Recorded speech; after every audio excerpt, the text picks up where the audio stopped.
Hello and welcome. Swishoes is an attempt, possibly misguided, to address questions that don't have simple answers. It won't solve all the world's problems and probably not yours either. It's for those who suspect that other people's opinions may be worth listening to.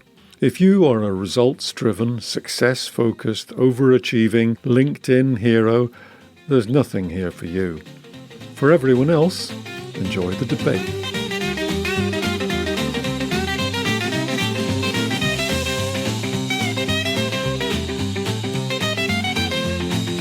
Welcome to the first Swishoes debate. This House believes that European companies should be free from US tech. Proposing the motion, we have Susanna Irving and Guido Graeber. And opposing the motion, we have Mike Rogers and Denis Bedniagin. We're going to start with Susanna Irving, who has 5 minutes to propose the motion that this House believes that European companies should be free from US tech. Susanna, please take it away.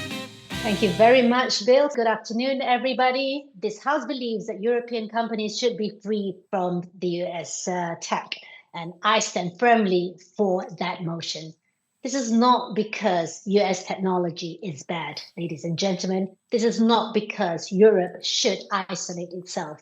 It's because no region can build a resilient, competitive future on foundations it cannot control. Today, Europe's digital backbone, cloud, AI, cybersecurity, payment foundation is run by a handful of US tech companies.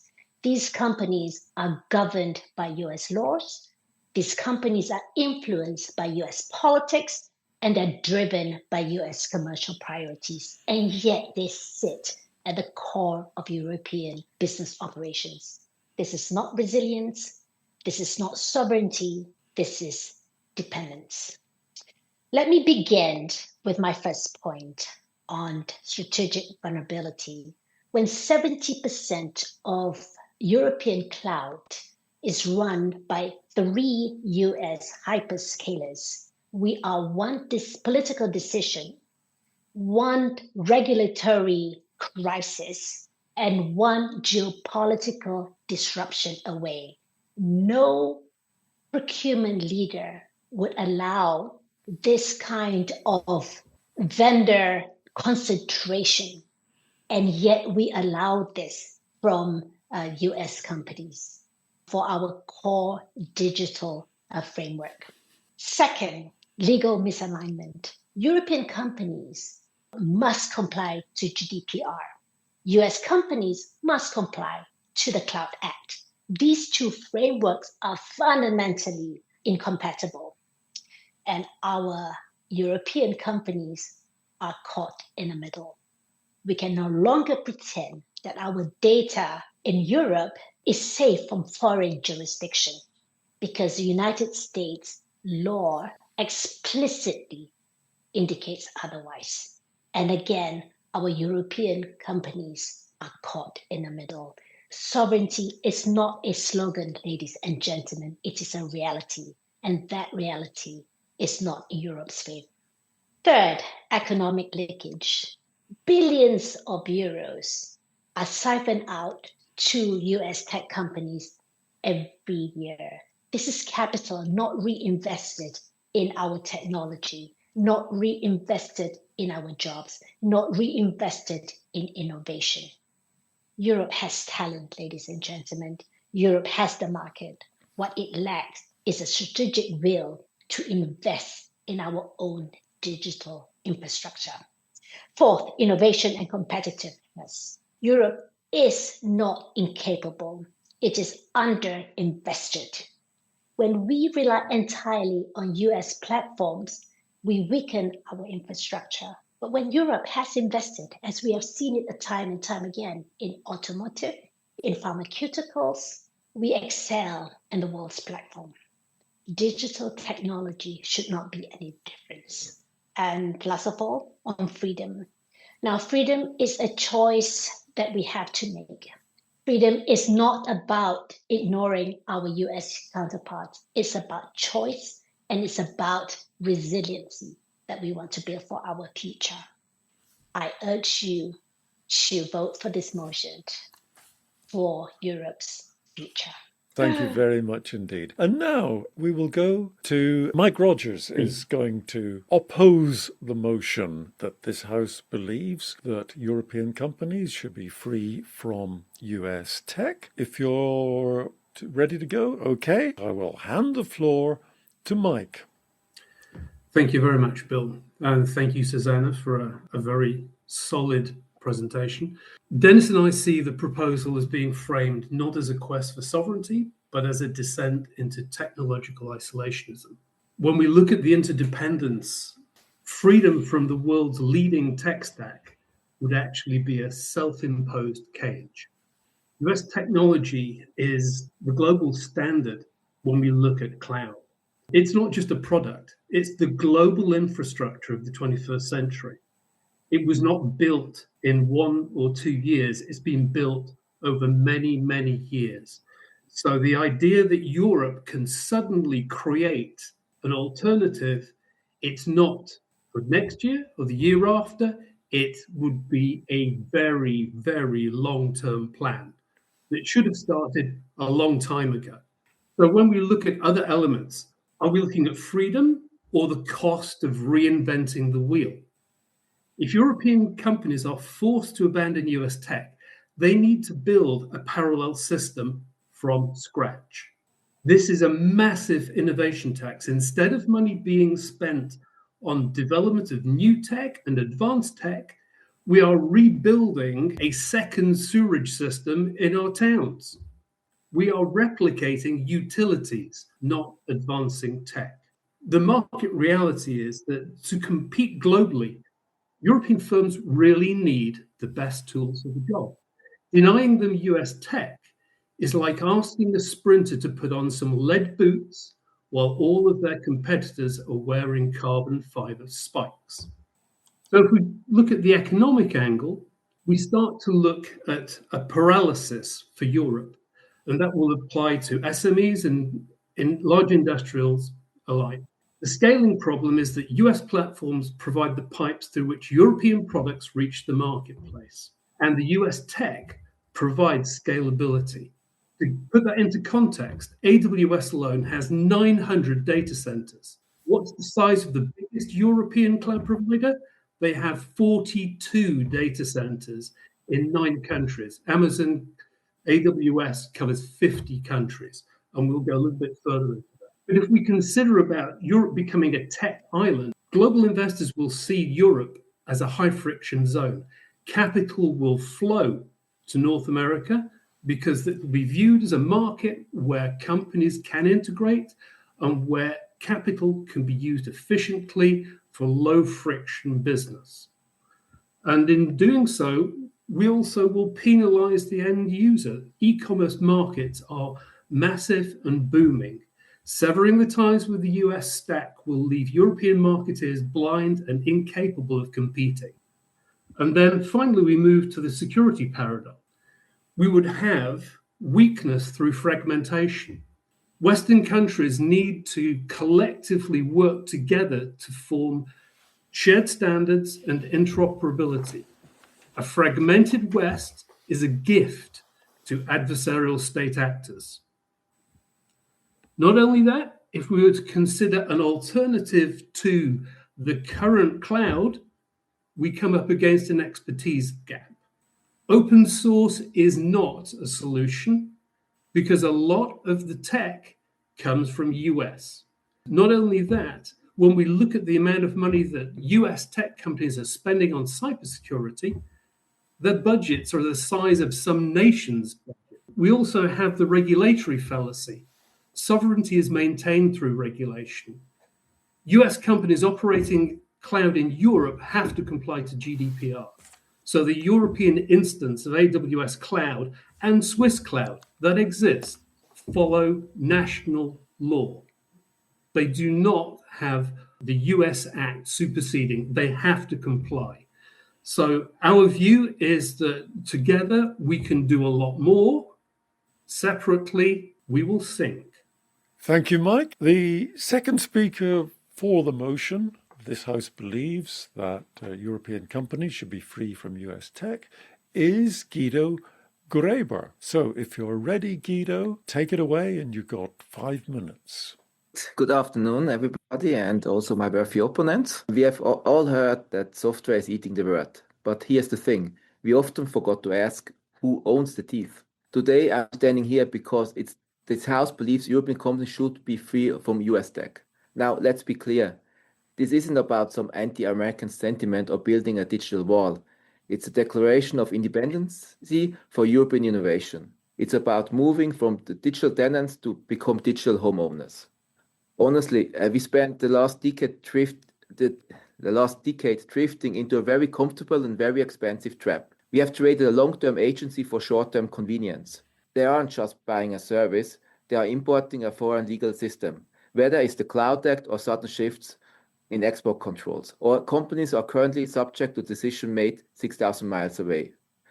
The Federal Council of Switzerland's latest report is blunt. Sovereignty is a risk management strategy. If you cannot control your most sensitive data, you don't truly own your business. You're just operating into a lease that can be revoked at any time. That is not partnership, that's vulnerability. Let's talk about operation, as Susanna said. Right now, many of the companies are in digital hostages. Here's the thing. If you try to move your data from a US hyperscaler to a local provider, you are hit with astronomical egress fees. These aren't technical costs. They are financial walls designed to stop you from leaving. From an operational standpoint, if you cannot move your data without bankrupting your quarterly budget, you don't have a provider, you have a master. True operation freedom requires portability. We need the right to exit built into our infrastructure so we can move workloads wherever the laws and the prices suit us best. You know what's even more concerning? The economic drain. We are seeing a massive innovation leak where billions, nearly 200 million annually, flow out of Europe into US-based services. This is a capital that isn't staying here to build your own infrastructure or pay your own engineers. We are effectively subsidizing the R&D of our competitors. When we wrote a white paper about digital sovereignty, we wants us that we don't build our own Euro stack or our European stack. We remain a continent of consumers, never creators. We'll be the ones buying the future, never the ones selling. Finally, we have to talk about resiliency. We have learned a hard lesson with energy dependencies, where we are making the same mistake with data. Operationally, free from US tech, meaning having a local failover. It means that our hospitals, our banks, and our energy grids stay online regardless of geopolitical trade wars or server being turned off in Virginia. Resilience isn't just nice to have, it's an essential operation failover. My opponents will tell you that US tech is cheaper or faster, and in the short term, they might be right. But efficiency is not the same as freedom. I'm not asking you to turn your iPhones tomorrow. I'm asking you to vote for a future where European companies have a meaningful choice. Thank you. Thank you very much indeed. And we will go now to the second speaker against the motion, Denis Bednyagin. Hello, everybody. First point, what I'm talking about doesn't come from some conspiracy theories, but it's an outcome of 3 decades of scientific research and profound education in politics, economics, energy, technology, innovation. The most important things that should be considered when talking about strategy is the current geopolitical situation. And we live in a World War III situation. This war started 4 years ago. Then Russia occupied Ukraine. Actually, it was an attack on a free world. Russia was supported by China. It had their allies in the Middle East, Iran. What is happening right now is the second leg of this war. So Mr. Trump, what he's doing in Iran, it's not about bringing democracy to Iran.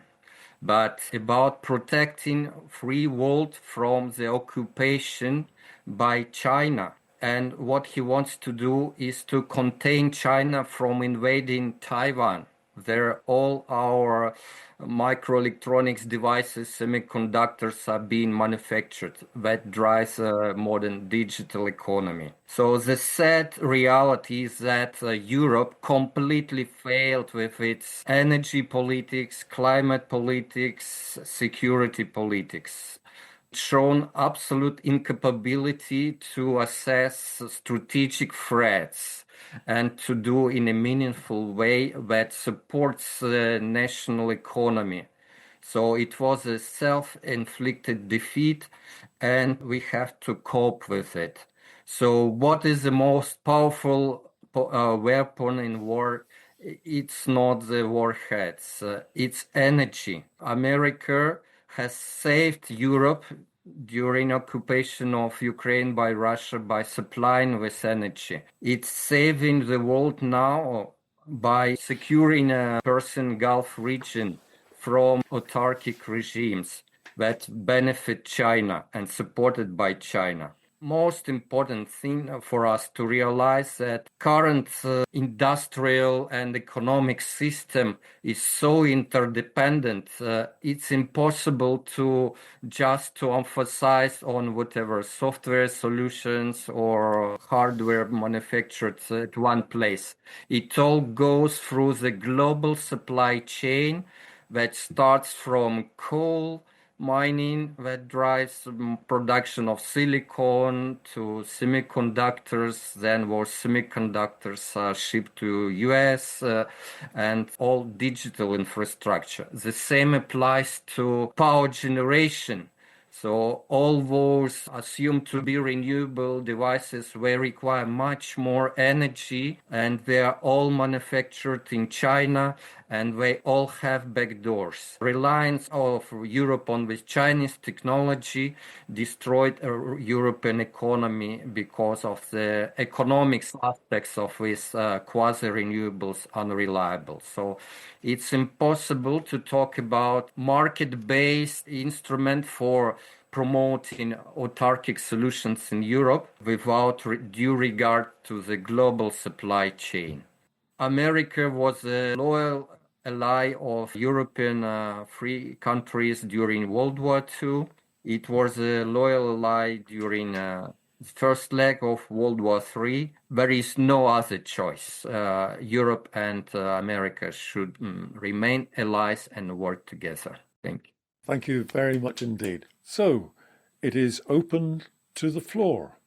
I've heard this argued very passionately and very eloquently, but I'm not certain whether the fundamental incompatibility between the European/Swiss data privacy regime and what national security provisions dictate to the hyperscalers in the US, if this is fundamentally resolved in a safe and, most importantly, verifiable manner, because a lot of the surveillance may be a provision that you cannot disclose that it's even happening. I'm currently pitching for some business with fintech in Switzerland, and absolutely what they are interested in is not public cloud, it's not even private cloud. They want their really sensitive data on premise. They want it in their secure servers, in their building, in their highly secure environment. So this is another element. You know, security is like an onion.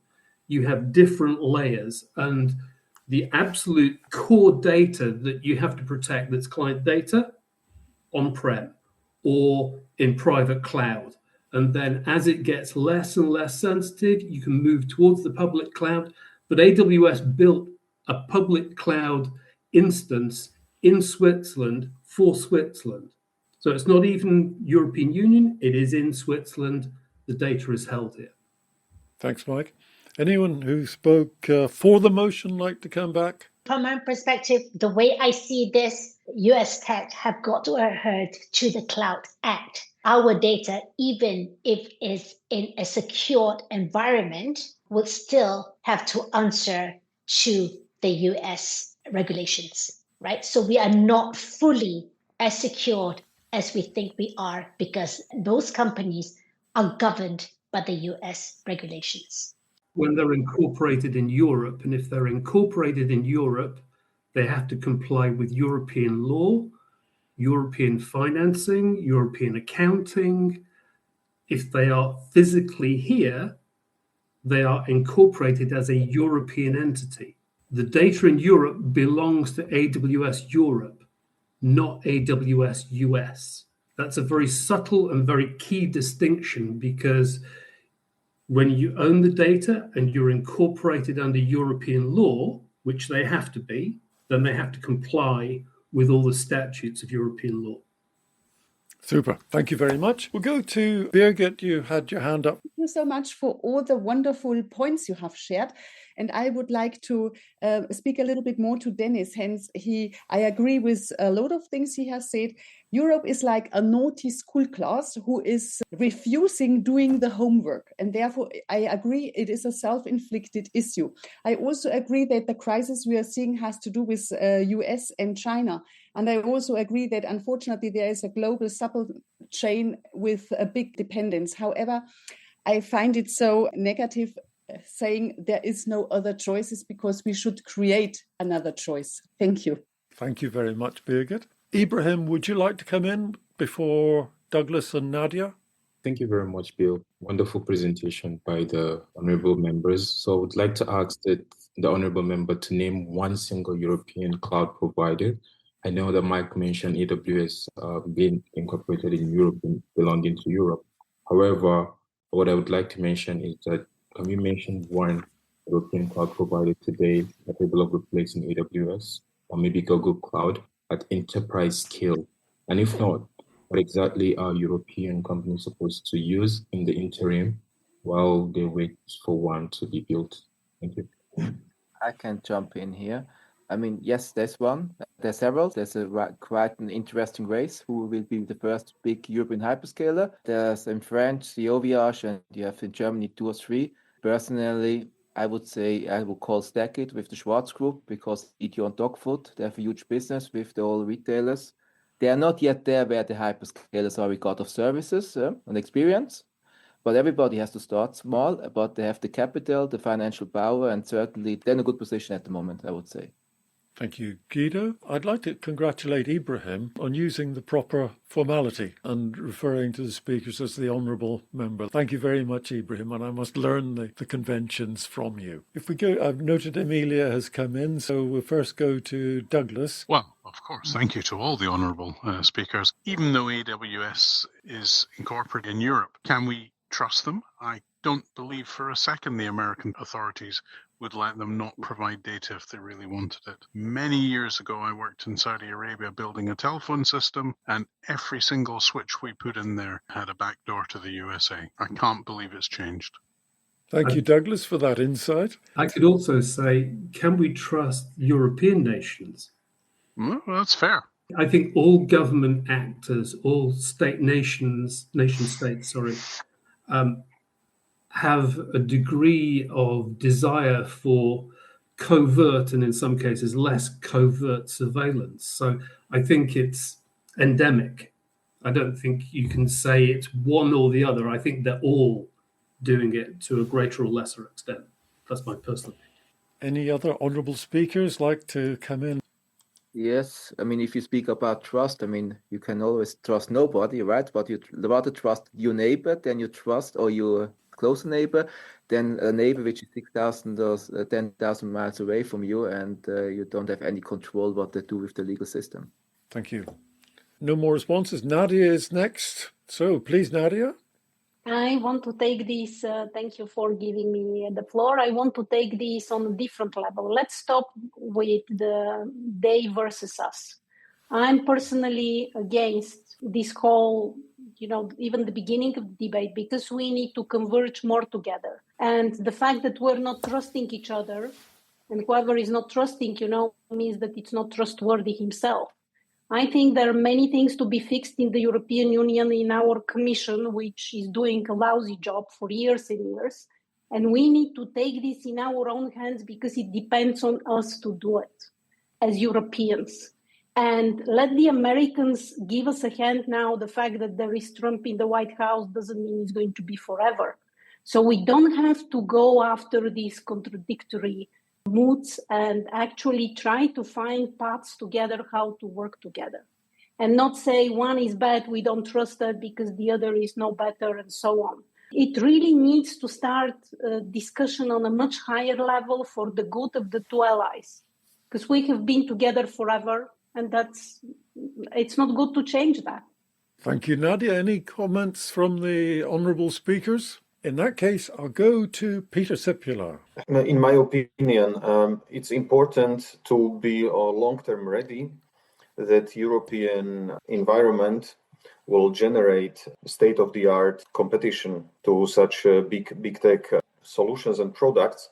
I hardly believe it's going to be something like from the top, because then it would be like better version of Russian Max system or something like this.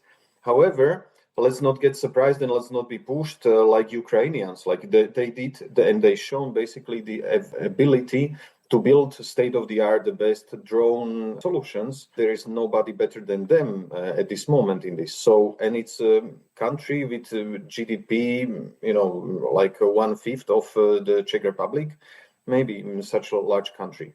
So when we look to the US, to the Bay Area, there is an ecosystem. There are big tech, there are startups. Even European Union has a startup embassy over there. I think that it's worth to get inspired and to replicate, to make European capital generate with venture capitalists, with European money, which is spent recklessly over the country, to direct to such high-tech environment. Any comment or input from the honourable speakers?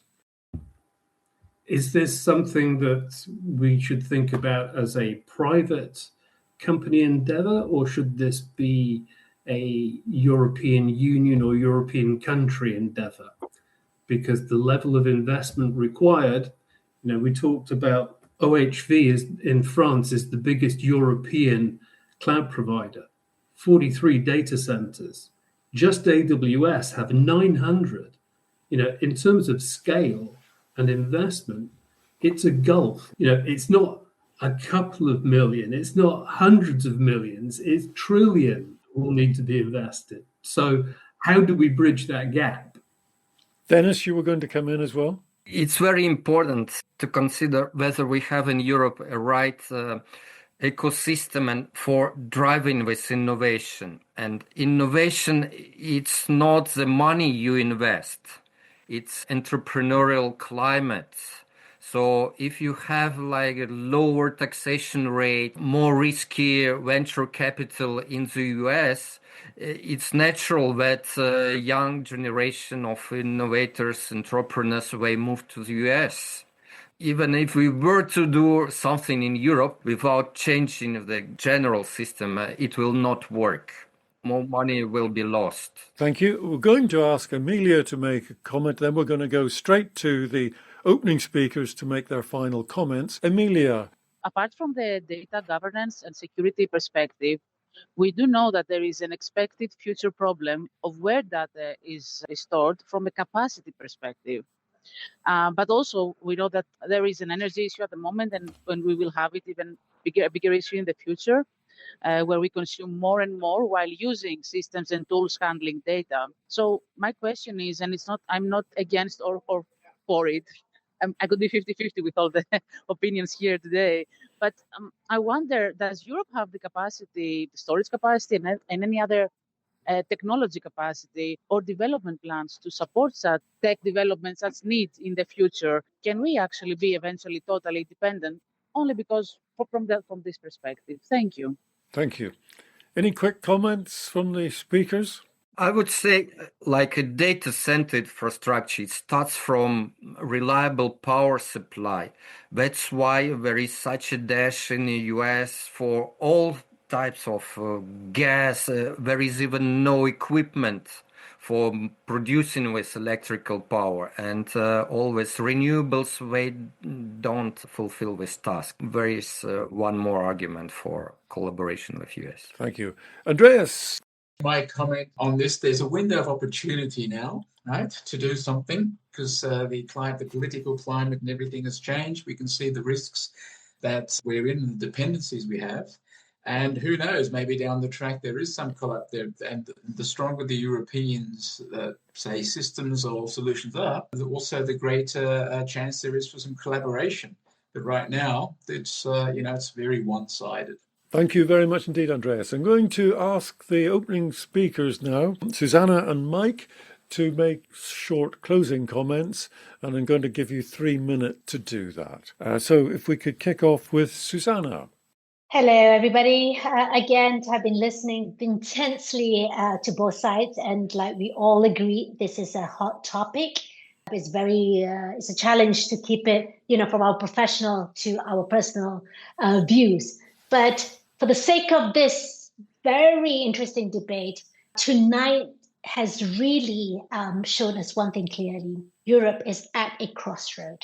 Now, this is quite simple. Either we continue on the path of convenience and dependency, and we've agreed to that, or we can use resilience and the ability to build a digital future for Europe. It has to start. Somehow, it has to start now. It has to start today to get where we want to go up in the future. The longer we wait, the harder it is to make it a reality. Thank you. Thank you, Susanna. And Mike, could we have your closing comments?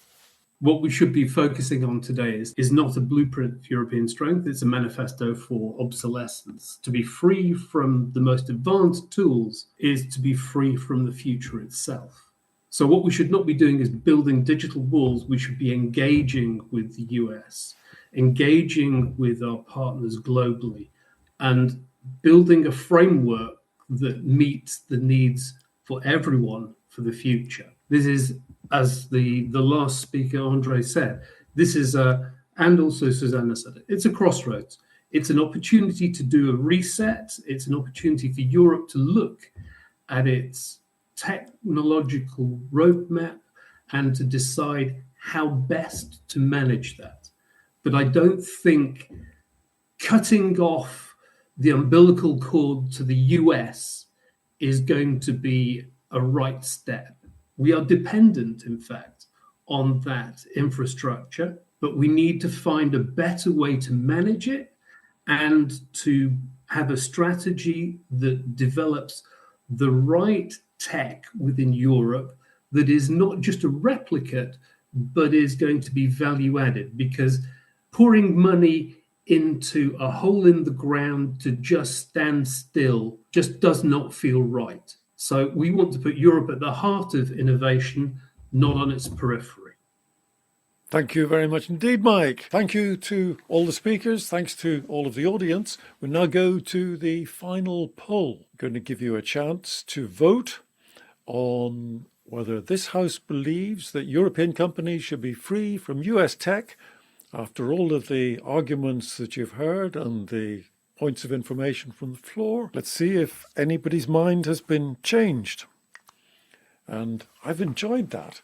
I must say, I do apologise that it was not nearly as formal as a proper Oxford or Oxbridge Union debate should be. My lack of experience there. I apologise, Douglas. So currently we have 65% for and 35% against. That represents a shift of 9% in favour of the motion. So we could say that the motion is carried. This House does believe that European companies should be free from US tech. And at the end of the debate, we feel that even more so. So thank you very much indeed, everyone.